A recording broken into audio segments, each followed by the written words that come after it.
Hi guys, welcome to the Online Graduate Research Forum for Fall 2019. My name is Alyssa Ellis and I am a graduate student in the Masters of Science in Interdisciplinary Studies program in the Department of Occupational, Workforce, and Leadership Studies. The title of my research study is Mexican American and White Biracial Couples: Perceptions of Family Dynamics. I was interested in researching Mexican American and white biracial couples in particular because I have family and friends in biracial marriages. They often talk to me about their relationship with in-laws and adjusting to a new family that is different in culture, viewpoints, and day-to-day practices. There is an increase of Mexican American and white couples, especially in Texas, but throughout the United States. There is little to no literature on this special population, as traditionally, when you think of biracial couples, you think of African American and white biracial couples. Due to the recent political climate, I thought this population may be affected by talks of a border wall between Mexico and Texas and figured now would be a good time to find out more about their family dynamics. They have unique experiences and are a new phenomenon research-wise. The purpose of this study was to understand the experiences of Mexican American and white biracial couples when it comes to family dynamics, to understand how much of a role cultural differences make in the success of these relationships. My aim was to understand the difference between cultural and personal differences. I also wanted to know if sharing the same beliefs, morals, values, and faith override the cultural differences. My 4 research questions are as follows. 1, how do Mexican American and white biracial couples perceive family dynamics? 2, how does culture influence family dynamics for Mexican American and white biracial couples? 3, how do family dynamics affect child rearing decisions for Mexican American and white biracial couples? And 4, what advice do Mexican American and white biracial couples have for other couples? Historical views on biracial families usually deal with acceptance of the relationship or not. Do either families accept the relationship and their child's partner? How do they receive the partner? The response of the families dictate if the couple has familial support or not. Acculturation deals with the minority group concerned with their child appropriating their culture and assimilating into the white dominant culture. They do not want their child to forget their culture and heritage, basically disown their upbringing. Fear of this other person taking them away is a big factor in not approving of the relationship.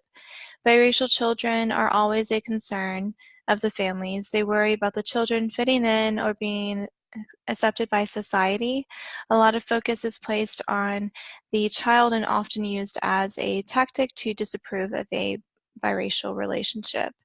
Differences are heightened due to 2 cultures fighting for attention and recognition.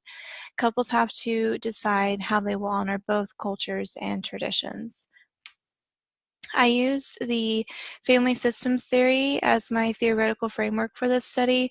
However, the ecosystemic theoretical framework and interdependence theory were used in other studies. The ecosystemic theoretical framework looks at socioeconomic differences and how it relates to ethnicity. The interdependence theory looks at the parent-child relationship and power dynamics. If the child is dependent on their parents, they will follow any instructions from them. If the parents are against the relationship, the child will likely end it, and vice versa. If they support the relationship, the child will remain in the relationship. For the research design, I used a phenomenological qualitative study design. My participants were recruited using a purposive sample technique. I personally know all of the participants and asked for their participation. They are all between the age range of 20 to 40. I interviewed 3 couples. all of which the male happens to be Mexican American and the female white. Years of marriage vary for each couple. One has been married for more than 6 years, and two have been married for 5 years or less. Data collection comprised of qualitative interviews with 3 couples. I met 2 of the couples at a location of their choosing and 1 couple via Zoom since they live out of state. I interviewed 1 couple twice due to their years of marriage and experiences. Both interviews were at a location of their choosing. Data analysis comprised of audio recording the interviews, taking field notes, transcribing the audio, coding the transcripts in vivo, and searching for common themes. I used the transcription service, timmy.com, for transcribing my audio. I then reread the transcripts for accuracy. I compared my field notes to notes I took while listening to the audio and reviewing transcripts. I used in vivo to code for all 4 research questions and discover common themes among the data. My independent evaluator rated my research report as a perfect 5, with 5 being the highest rating. She agreed all the main points of the study were clearly stated, such as the assumptions, limitations, need for research, research methods, etc. She strongly agreed I appropriately analyzed the data, and finally, she agreed that I provided a clear distinction between reporting results and drawing conclusions from the results. I am very happy with this outcome, as she is an academic faculty and staff member at Texas State and wears many different hats. She wrote and defended a graduate thesis, wrote a new curriculum proposal, and is involved in academia. There was so much data that it was hard to narrow it down. However, these are my top 3 results: social norms, cultural differences versus personal differences, communication, and patience. And let me explain each a little bit further. Social norms, this one made me laugh at times because of what is deemed normal and not normal by the couples showed their cultural differences. The idea of family celebrations being the entire family and not just immediate family members was mentioned by one participant. For example, his aunts, uncles, cousins, mom and dad, siblings, everyone gets together for a birthday, whereas his wife's family is only immediate family members, and the extended family doesn't gather except for maybe once or twice a year. The other thing mentioned was following schedules and timelines does not look the same for each culture. One participant mentioned that his family will get together randomly, doesn't matter the day of week, the time of day, they just randomly will show up or call and get in the car and go grab coffee. Versus his wife, her family always plans ahead. They schedule getting together. They have a timeline as far as this is when we're meeting, this is when we're leaving, and it's very structured. Another thing mentioned was meals, the difference in meals. What are leftovers and what is portion control? One participant mentioned that his family, there aren't really leftovers. You cook food for that day and you eat that day. If you do have leftovers, it's usually a small amount that's more like a snack later on. And portion control is something that he had no concept of until having one of his first meals with his wife's family. He was actually hungry afterwards, and his mother-in-law was putting up the food, but he was too scared to say that he was still hungry and wanted more to eat. Cultural differences versus personal differences, the idea of racism versus ignorance. When is someone being racist and when are they just plain, ignorant?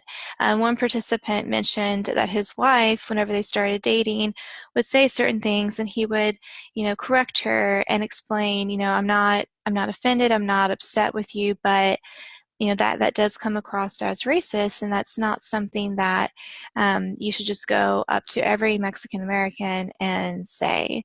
And she even acknowledged that she's had to learn through their relationship that she was a little ignorant, but she never meant anything to be rude or offensive whatsoever. That was never her intent. And then child rearing decisions and the amount of freedom given to children. That could be cultural or it could be personal. The same participant said that within his family, kids are rambunctious, they run around, they're loud, they have fun, and they really aren't told what to do. Versus her family, he noticed that they have a strict schedule. They're in bed by 7:30, 8 o'clock. They're told to follow rules. They're disciplined. When they're being too loud, they're told that they need to whisper or quiet down. And he just said that is extremely different from his family, and that's one thing that they are going to have to figure out when it comes time for them having children. And then communication and patience. All of them said communicate, communicate, communicate, regardless. No matter what, be open with your spouse. Do not keep concerns hidden. Whenever you feel offended, left out, let them know, because the only way that you can work through issues together is if your partner knows what is bothering you. And then patience for one another. And both are learning a new culture and what shared patterns are within the new family. Those aren't always easy to decipher and notice, especially whenever they're a social norm for one partner. And so be patient as the other one is learning what you were raised with and you grew up as, that you kind of take for granted. And then also have patience for others. Your families will learn and grow too. Be patient with them as they figure out the new family dynamics as well. Again, everyone loves each other, but this is new to everyone, and so be patient with everybody and know that at the end of the day, everyone just wants the best for you and your relationship. In this study, I searched for common perceptions of Mexican American and white biracial couples. I discovered that although they have an added layer of stressors, their relationship is the same as interracial couples. No matter what, you will struggle to find your place in a new family. That's why communication and patience are key to surviving any turmoil. All of the participants in this study are finding out what works best for them in their relationship. They are doing things on their own terms and not their family's terms. It is hard, but do not give up. I believe it is important to go into the relationship understanding it will be different from anyone else's experiences, and that is perfectly fine and normal.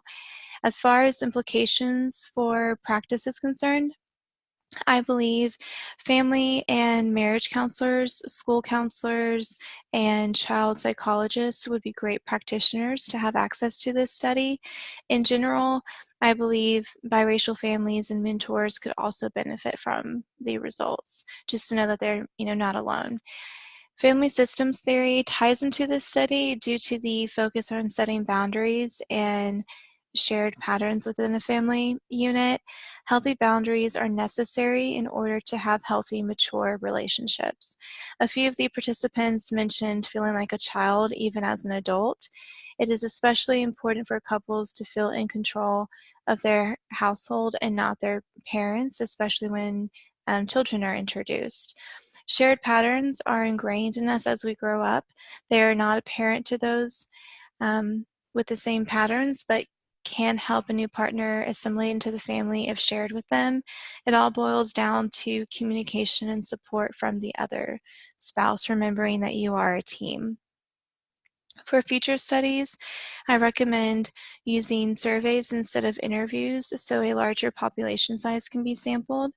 I also recommend conducting a similar study with older adults who have been married 30 or more years. Their experiences will vary due to societal changes within the last few decades.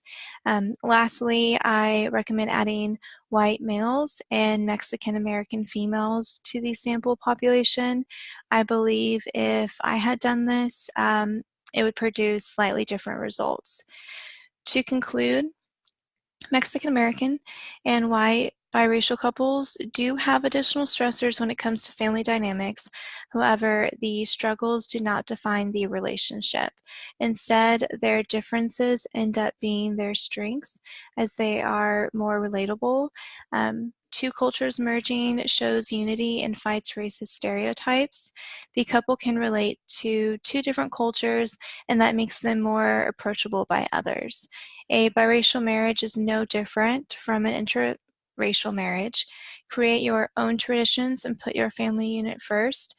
Family is family no matter what, and you gotta love them regardless. Thank you for taking time to view my presentation, listen to my results. I hope you enjoyed it. You are welcome to rate my presentation or provide comments and or questions. Ratings are to the left and comments are to the right. Thank you.